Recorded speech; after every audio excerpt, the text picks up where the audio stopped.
everyone, my name is Jonathan Moler. I'm a horticulturist with the City of Springfield.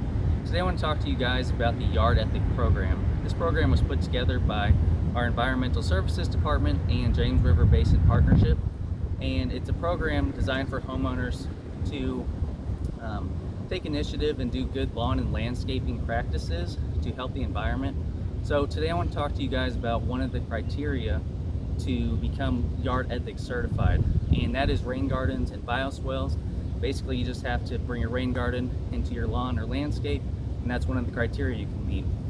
So basically, a rain garden is a landscape bed designed to intercept stormwater, and it helps filter out pollutants and catch sediment, stuff like that. Still, you can have a nice aesthetic look with plants and landscaping around that. So another thing it can meet is your pollinator habitat, which is one of the criteria you need for the Yard Ethic program. So you can do it 2-in-1 and have that as well.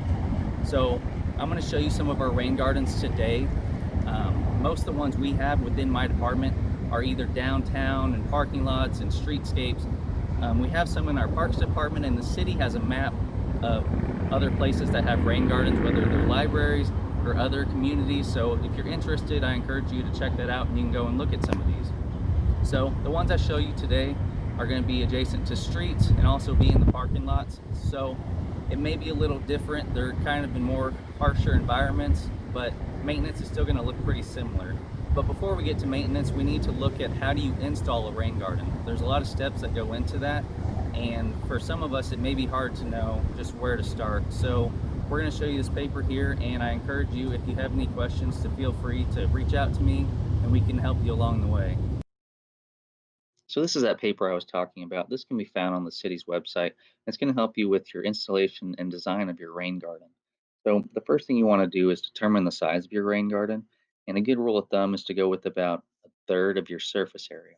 So if, for instance, you're routing your downspouts into your rain garden, you would take the surface area of your roof and determine about a third of that. Now, that's not always, you may not have enough room to do that, and that's okay too if you have to go a little smaller.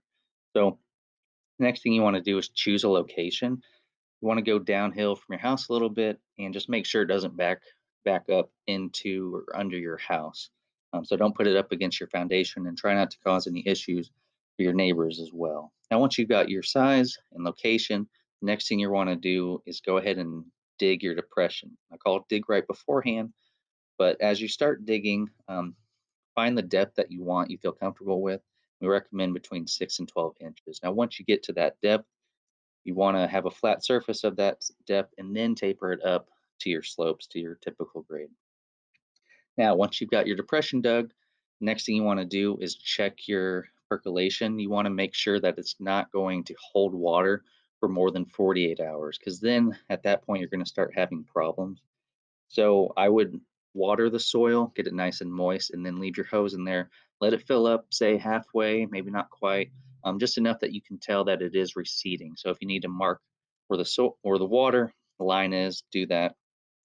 Check it every few hours, and then if you have no very little drainage after 24 hours, you're probably not going to have any better at 48. So chances are you won't have that issue, but if you do, you're going to need to amend your soil a little bit and add some sand and organic matter to help with the drainage.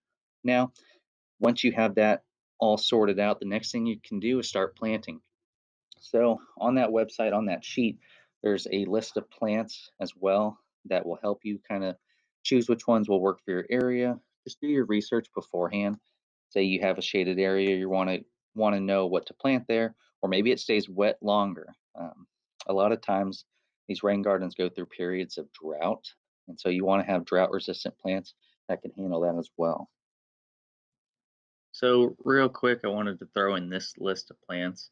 I call these kind of my no-brainers. I've I've planted a lot, and I've seen that these particular ones aren't very picky. A lot of times, we go through drought and they seem to fare pretty well. There are some on that list that I'd be a little careful of, such as the sedge, the mistflower, and the swamp milkweed. They tend to like a little more moisture and don't know that they could handle long periods of drought, but they are pretty tough once they get established. So once you get your plants, you can either add mulch or rock, whatever you prefer. If you do mulch, You're going to want to do a hardwood mulch to prevent your stuff from floating away if it were to get a lot of water through it. So now that we've got all that figured out, we can look at some of these rain gardens and show you some things that we see as we encounter. So here's one of our rain gardens northeast of the Campbell and Olive intersection downtown. Here's some prairie blazing star looking pretty happy. Some landscape coreopsis still flowering. Now there is more coreopsis in there. A lot of it has gone to seed, however, and so you don't quite see the yellow blooms as much. But in the spring, it's pretty bright. Now, I've got some purple coneflower in here. A lot of it has prematurely dried out and gone to seed, and I think it's just the lack of moisture. We've got some decent looking ones right here, you see. Now, a lot of times we deadhead those and cut back those once they die off like that. But it was interesting as I got out of the vehicle, there was a bunch of birds feeding on those seeds. So if that's something you desire, that's something you can keep and you don't have to necessarily do that. And you'll see coming up some more coneflower, and then we've got some Missouri evening primrose kind of down in the center blooming. Those are nice as well. There's some blue stem, some prairie drop seed, and unfortunately, we shot this in mid July, so a lot of stuff is just kind of stressed out from the heat and lack of moisture. But I'm going to show you a picture here, and that was in the springtime, so you can see just how nice it looks. There's some rose verbena there, and the purple and the coneflower, and there's a red buckeye up top there. So yeah, definitely times of year that it looks really nice more than other times, and it's just a matter of the weather. Now we're at Main Avenue. There's some rain gardens down here by the bus station. As you can see, we've got some sweet coneflower that's looking pretty happy, really filling in nicely. There's some good shade for it as well. And there's some northern sea oats here. Those provide a nice fall interest. They kind of go golden bronze. They can be pretty aggressive, however, so keep that in mind.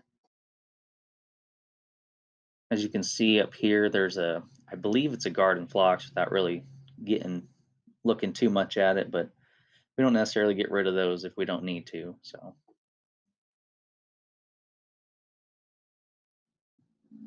next we've got another rain garden along Main Avenue. As you can see in that structure, that's our forebay to help catch some of our sediment. A lot of it was just blowing off into our gravel, and it was kind of a maintenance nightmare trying to keep that gravel looking nice. You see the irrigation here, but that's just because it was recently created. Now, the good news is, that sediment's stopping in the gravel, so it's staying out of our creeks, but it's still, doesn't look good from an aesthetic standpoint to have it just a big mess in your gravel. So we created those to kind of help us quickly maintain that to get them out. This is what it was before. You can see the sediment build up. You look closely, you can see some of the floatables kind of drifting along in there, and the vegetation's helping keep that stuff together. But in the end, we were just getting so much sediment, we were trying to find a new solution at that point in time. This is Campbell Avenue going into downtown. Again, here's another forebay structure to help with sediment. Now, I don't necessarily know that you may have too much of a sediment issue, so you may not need something like that. Just keep in mind with your inlet structure that sediment can build up over time and potentially dam it where it doesn't even go into the rain garden and in fact would just go around. Now that plant I just showed you was an Indian pink, likes to have some shade, real showy in the spring, but then here's also some yellow coneflower that's real happy and some tussock sedge mixed in there.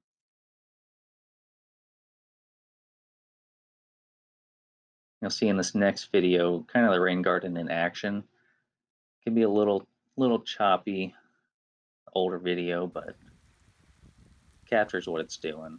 Some of the floatables are getting stopped by all that vegetation at the end, and then some of the bigger chunks like your gravel, maybe glass is kind of settling in as soon as it goes over that structure. So here just on the other side of Campbell, you'll see some educational signage. There's some information on it about the rain garden and then just some plants that you might see in the rain garden as well. So I believe Sarah Davis had a hand in helping get some of those installed, and you'll see her later on this week talking about pollinator habitats. So going along, you'll see we've got some more yellow coneflower, some tussock sedge. I believe that clump in the middle is fringed blue star, and it's pretty showy and not too picky as well. So it's a nice plant to have around. You'll see here we've got some zinnias that have just kind of popped up. I don't know if they were planted or if someone put seed out there, but they've kind of, been pretty happy and self-seeded. So they haven't been much of a problem. So we've just kind of kept them. They create some nice color as you're driving down Campbell, kind of eye-catching. So,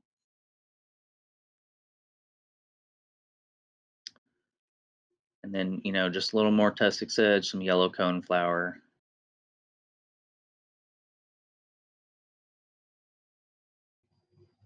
Now we're gonna hop back over on the other side of the street, and you see another four-bay structure here. Again, I don't know that you'll necessarily need something like that. You may need to put some cobble or some bigger rock if you've got a high velocity of water, just to kind of prevent washouts. But again, you'll see some more yellow coneflower. There is some northern sea oats right here, some more signage. And across the street, we've got this bioretention area. And basically, all that drainage from the parking lot goes into here and it gets filtered out. And then it also flows back into that rain garden we were just at. A little further down Campbell, we've got one more rain garden. This used to be a tree well, and we had to take the tree out because of the pedestrian crosswalks. People could see the sign. But instead of filling it with concrete, we just made a smaller little rain garden and added some blazing star. I believe there's some drop seed in there as well. Now, the last thing I want to talk about is this Blooming Boulevards program. It's kind of a side program to the Yard Ethic program, and basically, we'd be offering to come help install the rain garden if you meet the requirements for it, and it would be in the city's right of way. But basically, once we install it, you would be fully responsible from the maintenance. Well, I hope some of that information was helpful. Once again, my name is Jonathan Moler with the City of Springfield, and if you have any questions, feel free to reach out to me. I'm going to put my information on the slide you see now.